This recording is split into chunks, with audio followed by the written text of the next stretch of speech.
السلام علیکم ورحمۃ اللہ وبرکاتہ۔ الحمدللہ کفا وسلام علی عبادہ الذین اصطفیٰ، اما بعد۔ محترم ناظرین کرام، آج میری نشست کا موضوع ہے بدعت محرم۔ محرم کا مہینہ اسلامی سال کا پہلا مہینہ ہے۔ محرم کا مہینہ اس لیے آیا کہ ہم اور آپ ہجرت کے مہینے کو یاد کریں، ہجرت کے واقعہ کو یاد کریں اور ذرا سبق حاصل کریں۔ محرم کا مہینہ اس لیے آیا ہے کہ ہم اور آپ محاسبہ کریں کہ بھائی ایک سال ختم ہو گیا، ہم نئے سال کو نئے سرے سے کرنا ہے، تو ہمیں اور آپ کو جوش اور جذبے کے ساتھ تیاری کرنی پڑے گی۔ لیکن کیا ہوتا ہے کہ محرم کے مہینے میں بہت ساری بدعت و خرافات ہیں۔ تو تین طرح کے لوگ پائے جاتے ہیں۔ نمبر ایک رافضی شیعہ اثنا عشری جماعت ہے۔ نمبر دو ناصبی خارجی جماعت ہے۔ نمبر تین بعض سنی مسلمان کیا کرتے ہیں۔ تو یہ تینوں کا جائزہ لیں گے۔ حافظ ابن کثیر رحمۃ اللہ علیہ بیان فرماتے ہیں کہ خاص طور پر رافضی شیعہ اثنا عشری جماعت کے بارے میں نوحہ کرنا، ماتم کرنا، تعزیہ منانا، سوگ منانا، مرثیہ پڑھنا، کچھ صحابہ کرام کو گالیاں دینا، یہ ان لوگوں کا شیوا ہے۔ البدایہ والنہایہ جلد نمبر 8 صفحہ نمبر 599 میں ہے، رافضہ نے بنی بویا کے دور حکومت میں غلو سے کام لیا۔ 400 ہجری کے لگ بھگ یہ بات تھی کہ بغداد کے اندر عاشورہ میں ڈھول بجانے کا، دکانوں کو بند کرنے کا لوگوں کے لیے تھا کہ روئیں، ماتم کریں، اور اس کے ذریعے بنی امیہ کی حکومت کو ذلیل کرنا تھا، کیونکہ انہی کے دور حکومت میں حسین رضی اللہ تعالیٰ عنہ شہید ہوئے تھے۔ محرم کا مہینہ 61 ہجری کربلا کے میدان میں حسین رضی اللہ تعالیٰ عنہ اپنے 72 ساتھیوں کے ساتھ شہید ہو گئے۔ یہ انتہائی حساس موضوع ہے کیونکہ نبی صلی اللہ علیہ وسلم کے نواسے سے ان کا تعلق ہے۔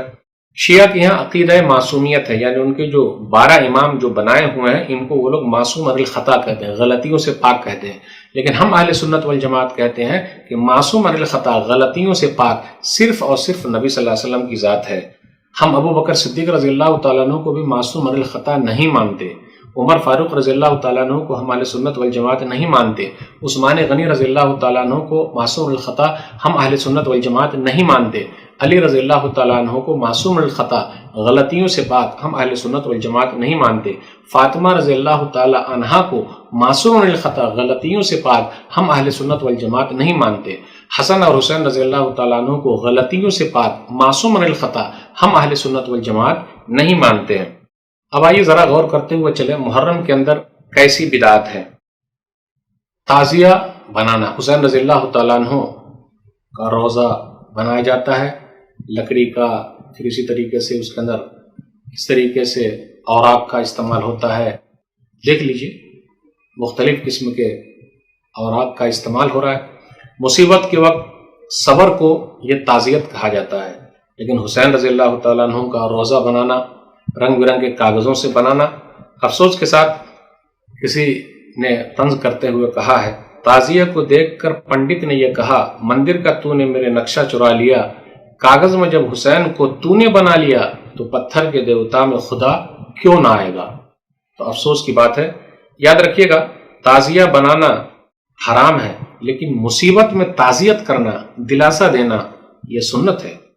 جو لوگ تعزیت یعنی زیارت حسین کر رہے ہیں رضی اللہ تعالیٰ عنہ اور اپنی تکلیف ان کے سامنے رکھتے ہیں، ان سے مصیبت کو ختم کرنے کے لیے دعا کرتے ہیں، وہ صحیح نہیں ہے۔ سورہ صافات سورہ نمبر 37 آیت نمبر 95-96، قال فتعبدون ما تنحتون واللہ خلقکم وما تعملون، کہا تم لوگ اس کی عبادت کرتے ہو جس کو تم خود اپنے ہاتھ سے بناتے ہو، جبکہ اللہ ہی نے تم کو پیدا کیا اور اس چیزوں کو بھی جس کو تم اپنے ہاتھ سے بناتے ہو۔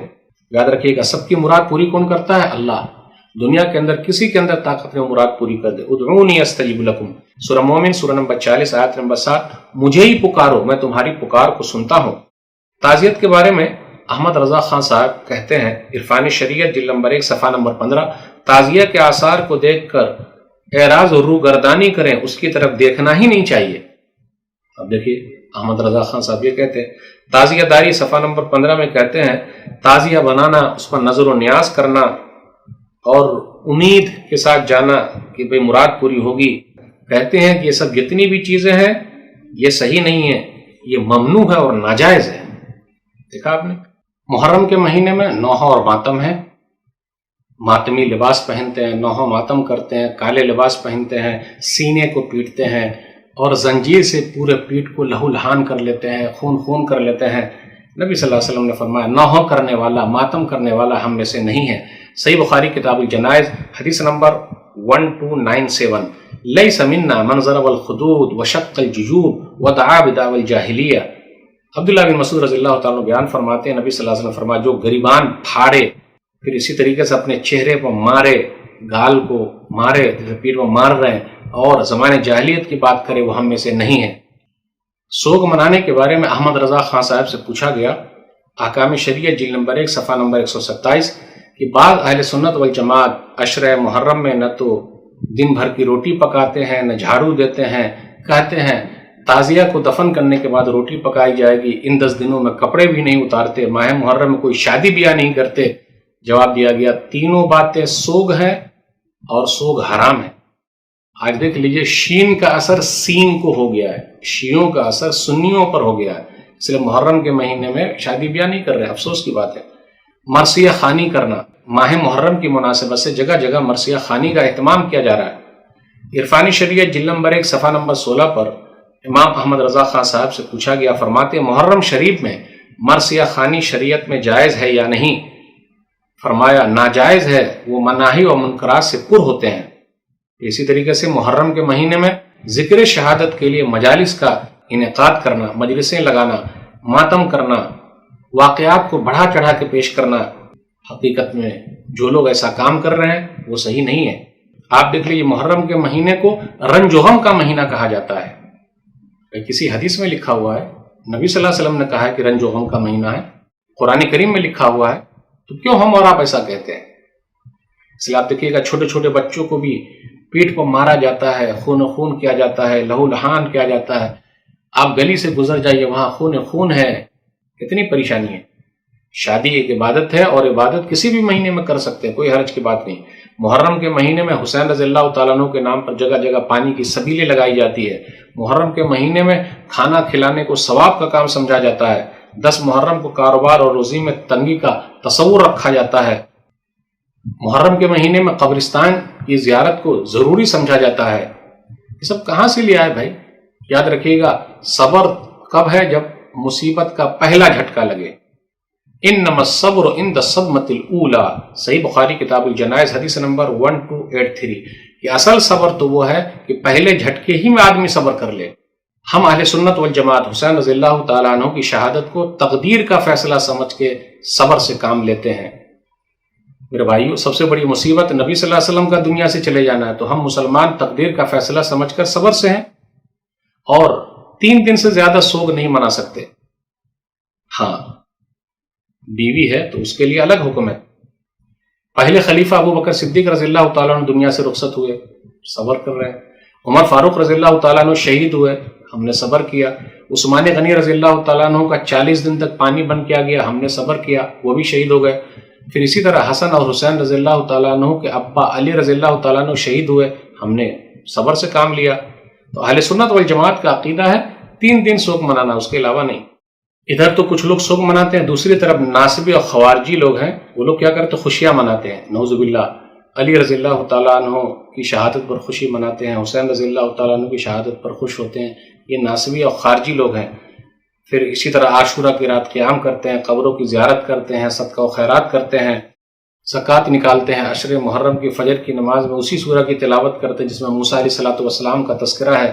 عاشورہ کے دن کو بطور عید مناتے ہیں، غسل کرتے ہیں، سرما لگاتے ہیں، عطر لگاتے ہیں، پانی کی سبیلیں لگاتے ہیں، اچھے کھانے پینے کا اہتمام کرتے ہیں۔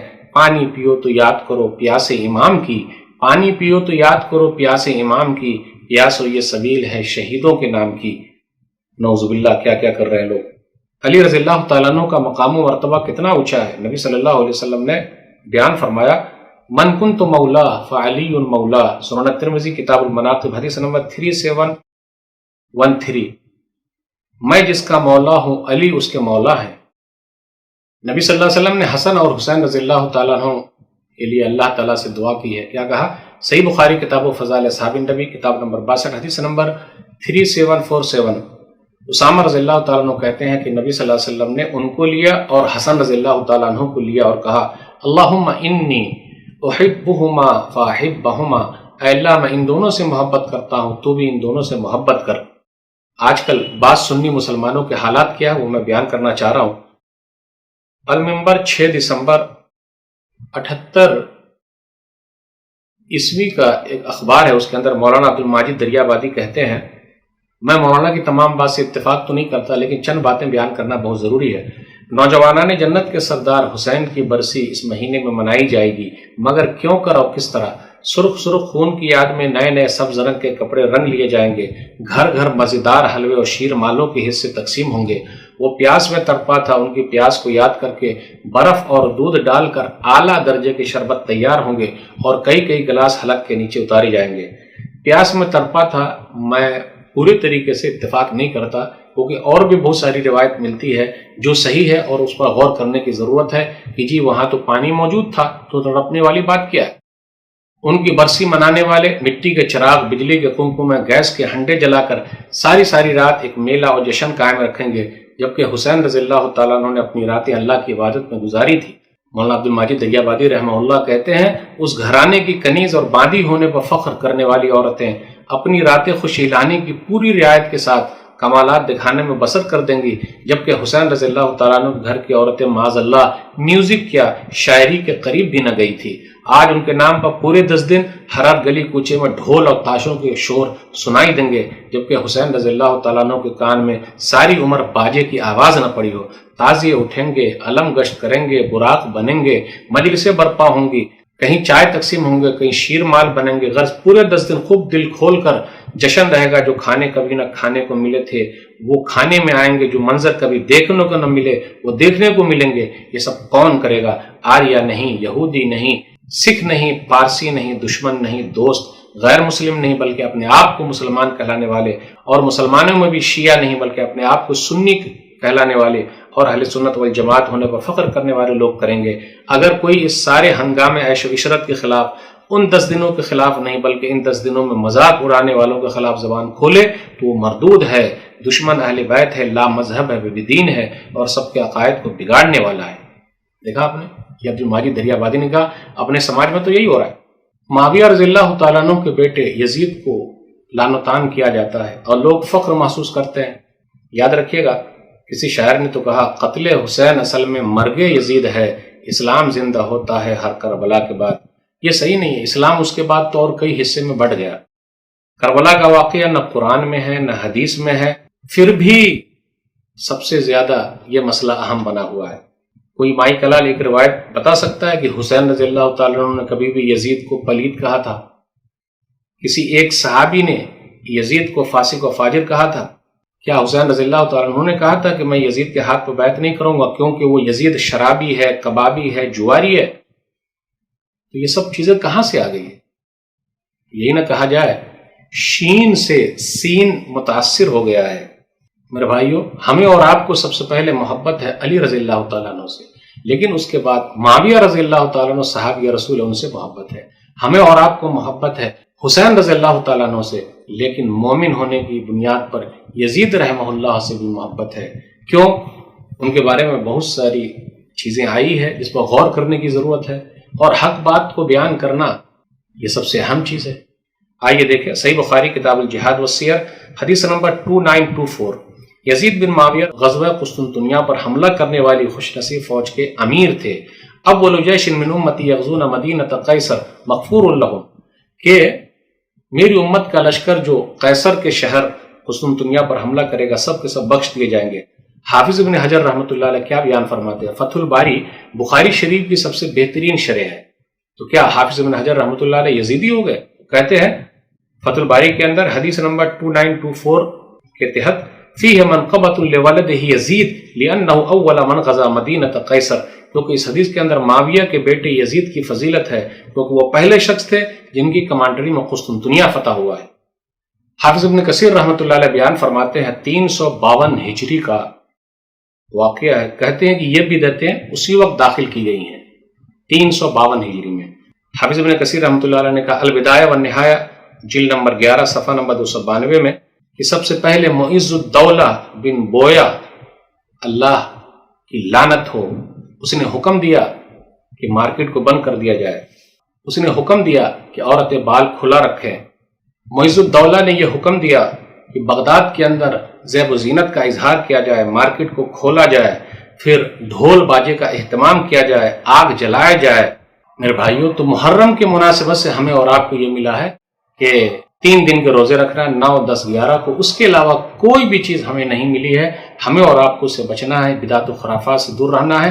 اور یاد رکھیے گا، کسی کو ہم اور آپ گالی دیتے ہیں، اگر وہ اس کا حقدار نہیں ہے تو وہ گالی ہمیں لوٹ کر چلی آئے گی اور ہم ہی مردود ہو جائیں گے اور ہم پر ہی لعنت اور پھٹکار ہوگی، ہم ہی کافر ہو جائیں گے۔ اس لیے کسی کو کافر، منافق، مشرک نہ کہے۔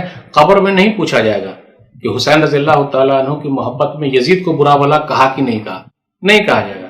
بھئی یہ امتیں گزر گئی، ان کا عمل ان کے ساتھ، اور حسین رضی اللہ تعالیٰ عنہ تو نوجوانان جنت کے سردار ہیں، تب اور کیا چاہیے؟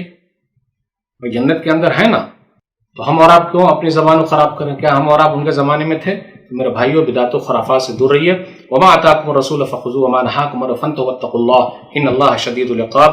سورہ حشر سورہ نمبر 59 آیت نمبر 7۔ رسول جو دیں اس کو لے لو اور جس سے منع کریں اس سے رک جاؤ، اللہ سے ڈرتے رہو، بے شک اللہ سخت پکڑ کرنے والا ہے۔ اللہ سے دعا ہے کہ اللہ تعالیٰ ہم لوگوں کو صحیح سمجھ عطا فرمائے، کتاب و سنت پر چلنے کی توفیق دے، اللہ بدعت و خرافات سے دور رکھے، آمین۔ والسلام علیکم ورحمۃ اللہ وبرکاتہ۔